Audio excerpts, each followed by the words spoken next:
Welcome to the session on the importance of background knowledge, oral language exposure, and vocabulary acquisition. Here are our learning objectives. The learner will understand, identify the multiple causes of literacy difficulty. The learner will identify what he or she can do as a teacher to change the outcome for scholars who come to school behind grade level.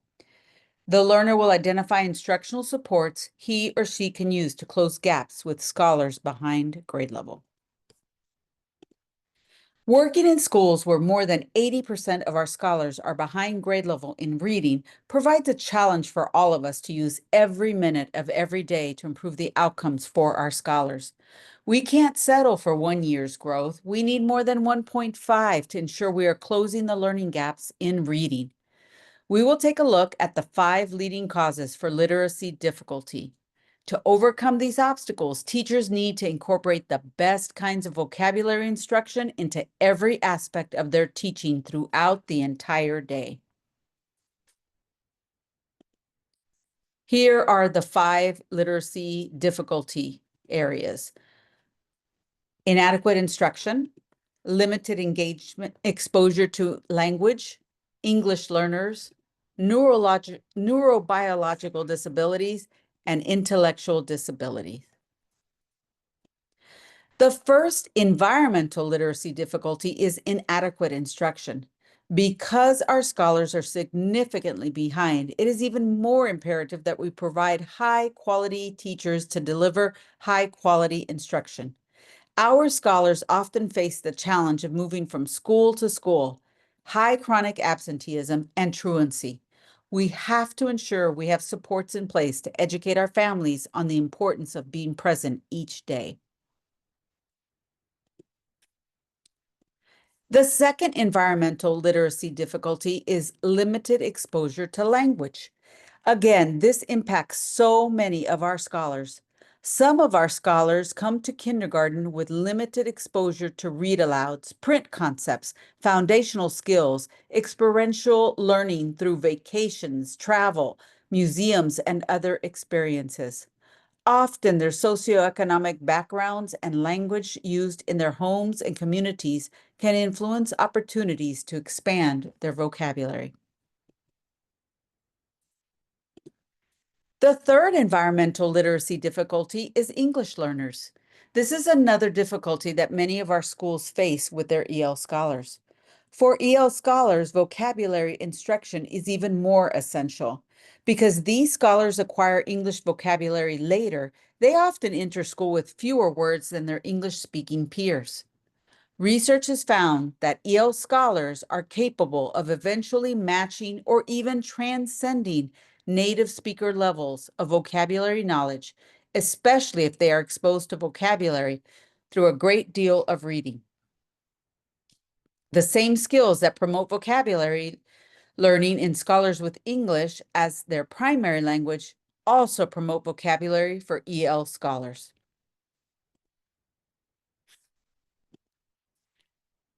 Now let's look at constitutional literacy difficulties. The first one is neurobiological difficulties. There are a number of neurobiological difficulties that can cause scholars to have difficulty learning to read and write. The most common include specific learning disabilities such as dyslexia, which is difficulty with reading and spelling, dysgraphia, which is difficulty with writing, and executive function deficits that affect working memory, self-monitoring, and cognitive flexibility. The second constitutional literacy difficulty is intellectual disability. Some scholars who have limited cognitive ability, often referred to as having below average IQ, may have difficulty developing reading and writing skills, especially in the area of comprehension. So what can we control? Delivering evidence-based literacy instruction is something that we can control. By doing this, we are able to change the outcomes for those scholars with limited exposure to language. We can provide them with phonemic awareness, spoken words, syllables, and sounds, syntactic awareness, which is sentence structure. Background knowledge, schema, it's what you already know, to inferencing or using prior knowledge to help draw conclusions or predict. And vocabulary knowledge, depth and breadth of word knowledge, or morphology, parts of words. We need to ensure that we are changing the outcomes for scholars by delivering high quality evidence-based literacy instruction.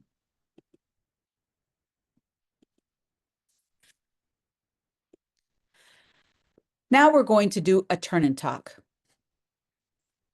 The question that you will answer is, how can you, as teachers, ensure we are closing the gap for scholars who come to school at a significant disadvantage? What instructional supports can we put in place to help scholars with this disadvantage? Take a minute to respond to this question silently, and then we'll do the turn and talk.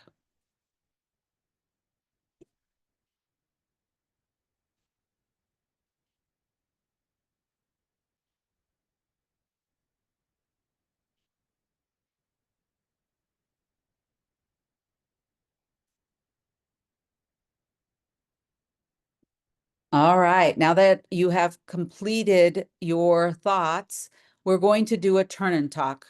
Please find your partner, and you will each have 15 seconds to share what you wrote. All right, go. First person.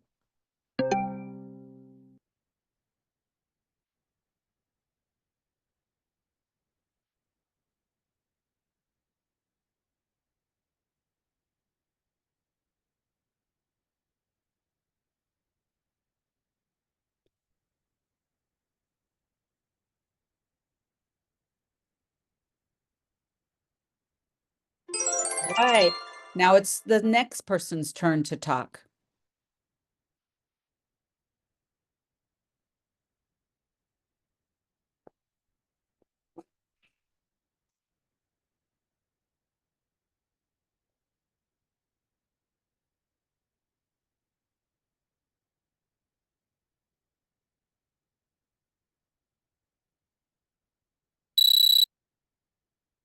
All right, who would like to share what you and your partner discussed? All right, someone from table 2, that pair right there.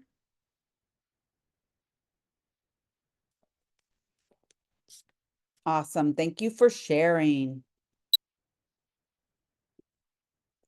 So now we're going to look at the instructional supports for increased learning. The top 3 ways to scaffold instruction and provide supports for both limited exposure and EL scholars is listed here. During Content Week, we will dive into each one of these to provide you with instructional strategies to support scholars' learning in these 3 areas. Did any of you discuss these 3 strategies when you were paired up? Let's look at them. First one, build background knowledge during all instructional content, pre, during, and after. Increase oral language exposure and teach Tier 2 vocabulary. Did any of you all discuss any one of these during your conversation with your partner? Excellent. I see some hands raised. That's very, very good that you're thinking about this already. Background knowledge is any pre-existing understanding of concepts, situations, ideas, and vocabulary that one can call upon when reading. Everyone has a fund of general knowledge that spans across domains. Family, community, culture, and life experiences all contribute to a student's general knowledge. This background knowledge helps students make connections while reading and generate meaning in text.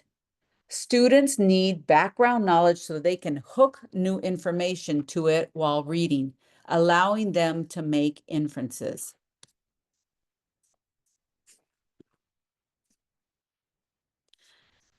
Why is building background knowledge important? Can I have someone share that, what your thoughts are? Why is building background knowledge important? Thank you. The person in blue at table 7.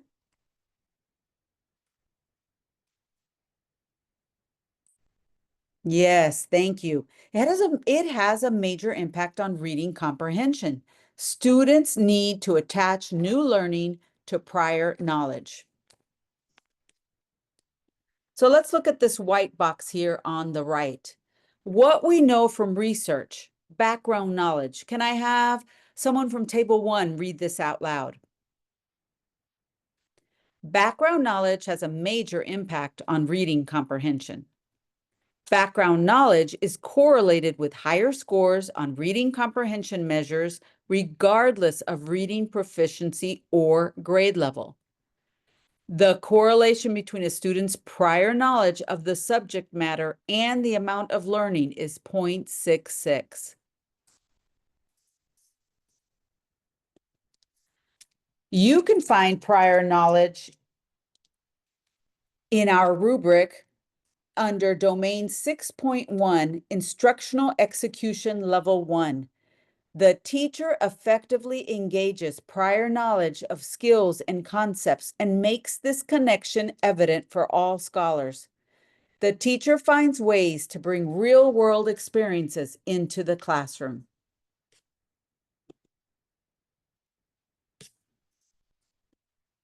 So on this slide, you'll find the steps for building background knowledge prior to reading. Every lesson should begin by connecting new learning to prior learning. Spiraling back through previously taught concepts allows you to continue building background knowledge and incrementally master learning.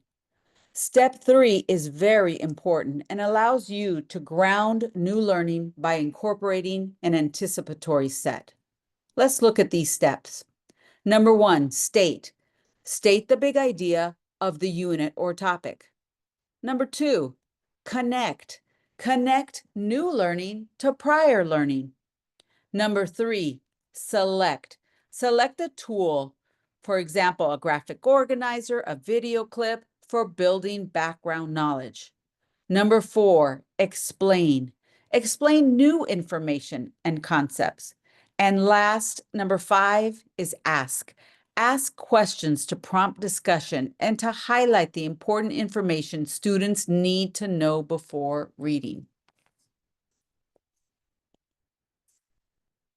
Now let's look at increasing oral language.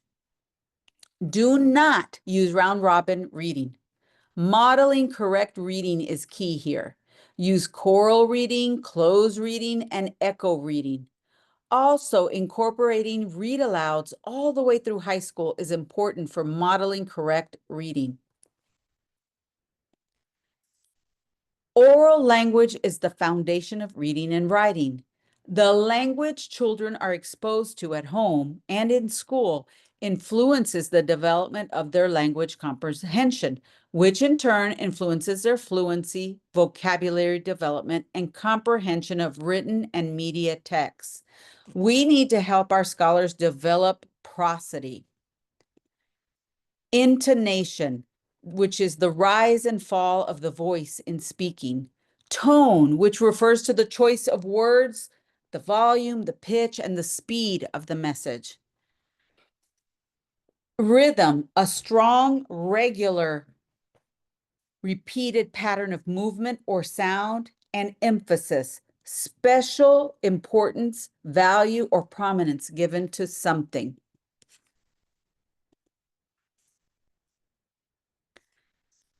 Let's look at why we should teach vocabulary. We have 4 bullets here to read. Can I have someone from table 4 read this aloud for us? Vocabulary is a strong predictor of academic success.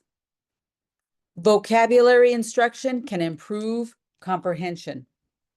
Vocabulary knowledge supports content learning across all subject areas.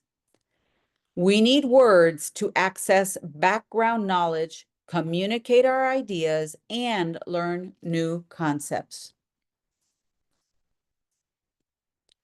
In 4 years, an average child in a professional family would accumulate experience with almost 45 million words.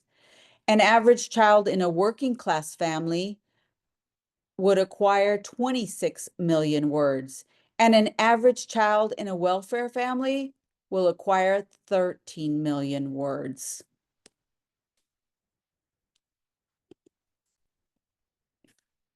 So what do we do? Let's look at let's look at this slide. Evidence-based vocabulary instruction is important, and we must deliver it every day. Vocabulary should be taught directly and indirectly. First, direct instruction. Let me have someone from table 5 read what direct instruction focuses on. Direct instruction focuses on specific words, previewing unfamiliar words prior to reading or a read aloud, teaching a select set of academic high-frequency words in depth, teaching word analysis skills such as identifying roots and base words, prefixes and suffixes, and how to use context to determine meaning. Can I have someone from table 2 read about indirect instruction? So indirect instruction focuses indirectly on vocabulary, providing opportunities for students to read more using a variety of topics and genres, exposure to academic words in real context, and creating a word-rich classroom environment. Tier 2 words help with reading comprehension. These are words they will encounter when reading all types of text. Tier 3 words are content-specific words. We should focus mostly on Tier 2 words when teaching reading. And let's read about Tier 2 words. Tier 2 words are high-frequency words that occur across contexts. Tier 2 words are academic words that students need to know in order to comprehend text and tasks. Tier 2 words are the best words for targeted, explicit vocabulary instruction. Examples are analyze, develop, create, compare, contrast.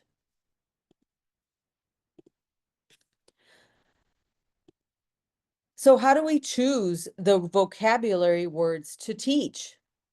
Here are a list of questions to ask yourself when deciding which vocabulary words to focus on when reading text. Number 1, what do students know about the topic for instruction? Number 2, what vocabulary is important for understanding the topic and text that may be unknown to the students? Which words will students encounter again and again? Focus on words that will be found across content areas. And number 4, will students be able to derive the meaning of vocabulary from the context?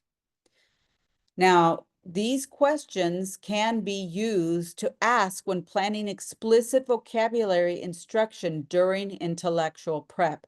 As we discussed in our prior session on intellectual prep, you could potentially have them write these questions on an index card and have them pull it out when they're doing their intellectual prep. So when and how to add background knowledge and vocabulary instruction to lessons is very important. This is a roadmap that that explains how to integrate this into instruction before reading, during reading, and after reading. You can see in during reading, comprehension monitoring clunks. Clunks are places during reading where you hit a clunk, not sure what a word or a sentence means, when you need to rely on context clues. You generate main ideas by understanding the gist. And the most important who or what and what is the main idea in 10 words or less in the students for them to own the words.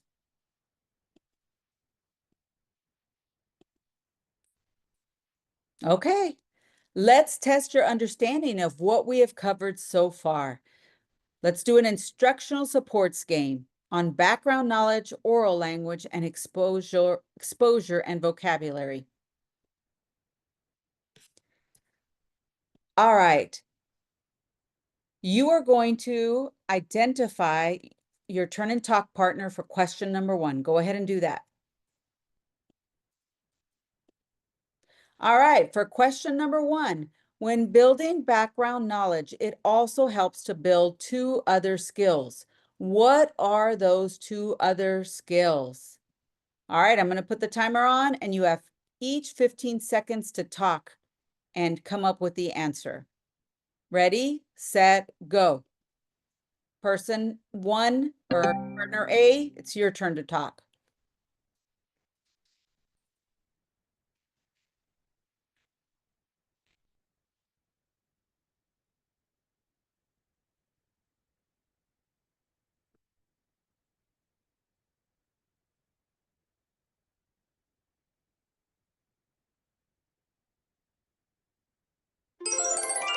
All right, now it's partner B or second person time to talk.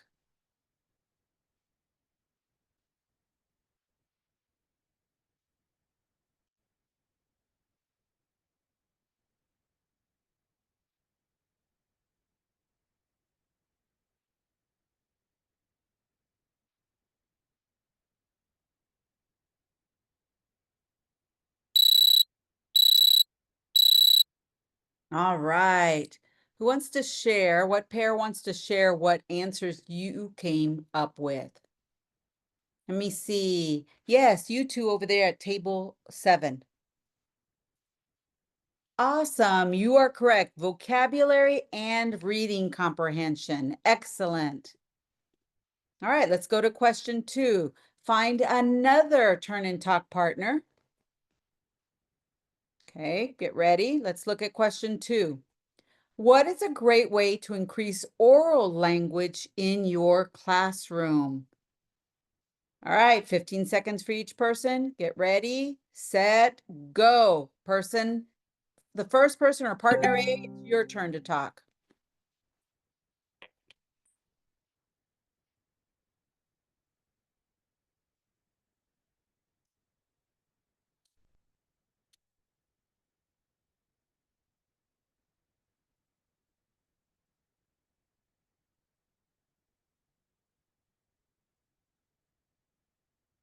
All right, next person, your turn to talk now.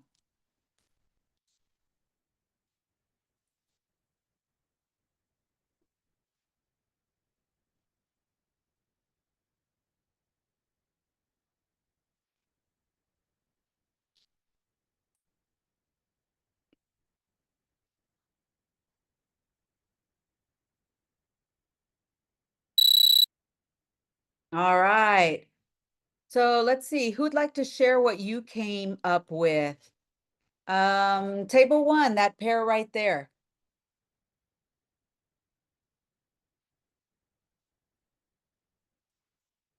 Awesome. Yes, definitely read alouds are so important. Modeling reading by using strategies like choral reading, echo reading, close reading, whisper reading. You want to model with tone, intonation, and rhythm. Excellent. All right, let's look at question number 3. Find another turn and talk partner. Get ready. Let's look at question 3. By increasing vocabulary instruction and exposure, we also improve blank. All right, get ready, set, go. Partner A, first person.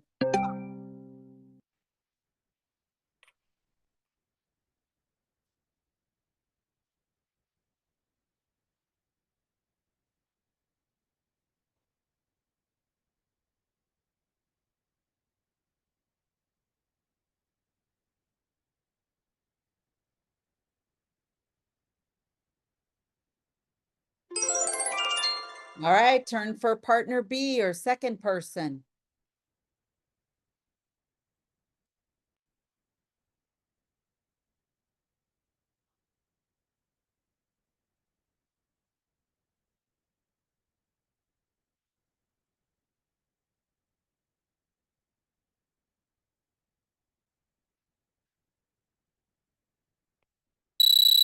Okay, let me see. Who'd like to share what you and your partner discussed?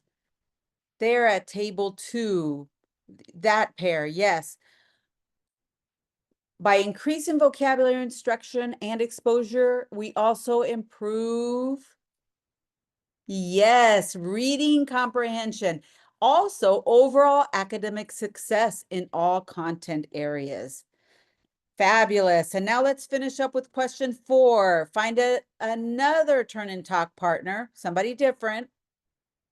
Let's look at question 4. What is a great way to deliver evidence-based vocabulary instruction?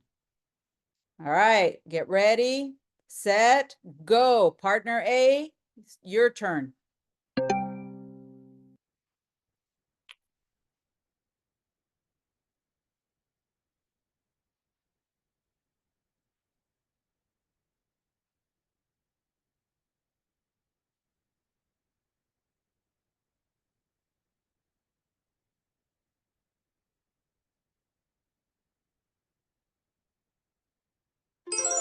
All right, time for partner B to talk, or the next person.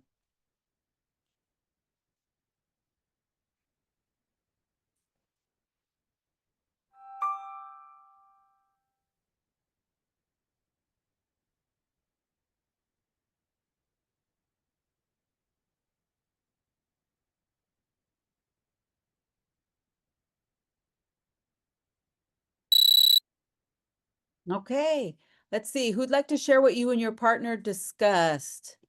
They're at table 5. What did you discuss?